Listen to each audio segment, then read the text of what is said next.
Bapak Ibu, saudara-saudari yang saya kasihi dalam Tuhan kita Yesus Kristus, selamat berjumpa kembali.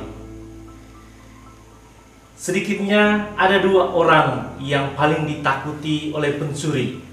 Yang pertama pemilik barang, dan yang kedua adalah saksi mata.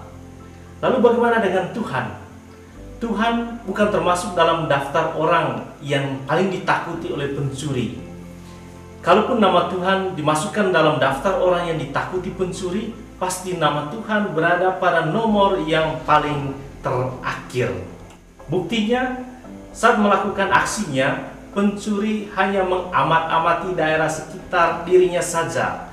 Dia hanya melihat ke depan, melihat ke samping kiri, melihat ke samping kanan, ke belakang, ya, untuk memastikan bahwa pemilik dan saksi mata tidak ada.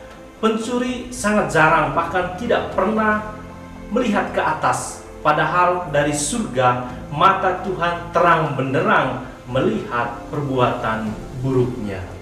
Selain itu, saat mencuri, misalnya mencuri buah, hampir semua pencuri yang beragama Katolik membuat tanda salib.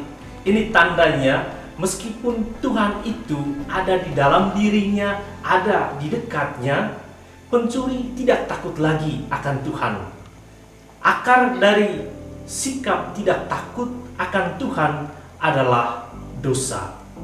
Dosa menggerakkan manusia untuk menjauhkan diri dari Allah dan mendekatkan manusia kepada Mamon. Dosa juga membawa keluar manusia dari persahabatannya dengan sesama kepada kesendirian hidup. Bahkan dosa membuat manusia merasa nyaman dalam melakukan perbuatan-perbuatan yang dilarang oleh Allah. Namun, kenyamanan yang diciptakan iblis adalah kenyamanan yang bersifat sementara, sebab isinya adalah hoax, tipuan semata-mata. Kisah Adam dan Hawa di Taman Firdaus yang diantar iblis pada kenyamanan sementara, pada akhirnya harus berujung pada maut. Hal yang sama juga dengan kita. Siapapun yang merasa nyaman dengan dosa, seperti mencuri, memfitnah, dan lain-lain, pada akhirnya berurusan dengan maut.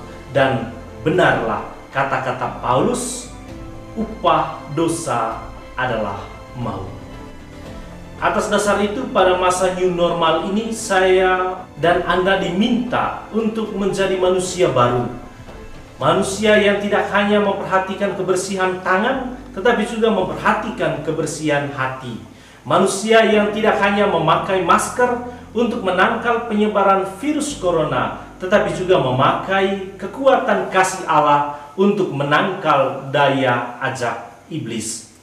Manusia yang tidak hanya menjaga jarak fisik dengan sesama, tetapi juga menjaga jarak secara batin dengan aneka tawaran dosa.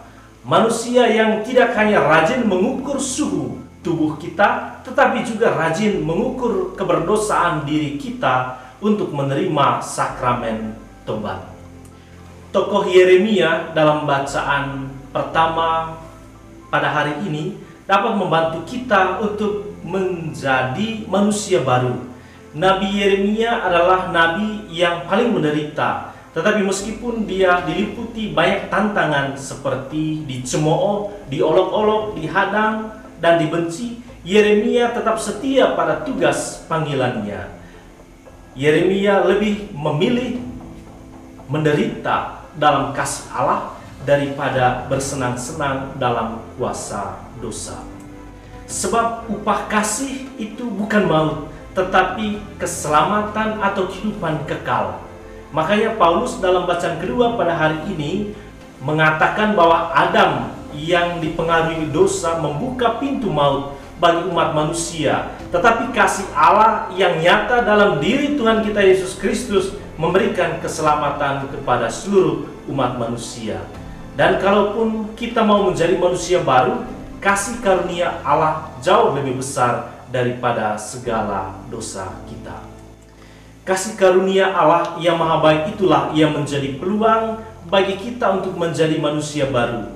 Manusia yang melihat diri dan kehidupan sebagai berkat, sebagai anugerah terbesar dari Allah yang mesti disyukuri dalam hati dan juga dalam perilaku hidup setiap hari.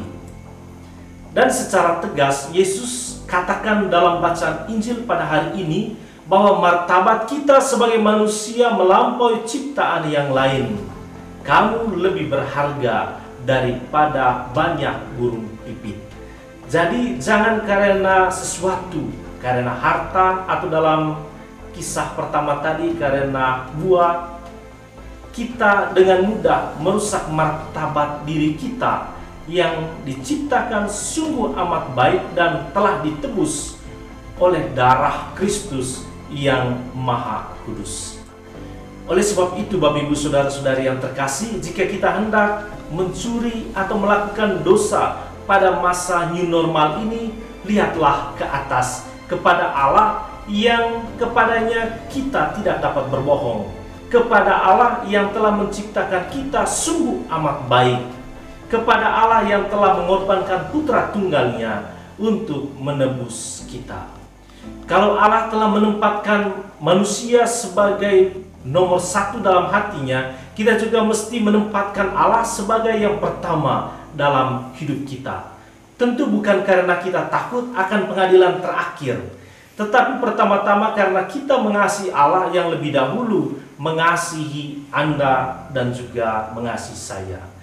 Akhirnya Bapak Ibu Saudara-saudari yang terkasih, selamat berhari Minggu, selamat menjadi manusia baru di masa new normal ini. Tuhan memberkati kita.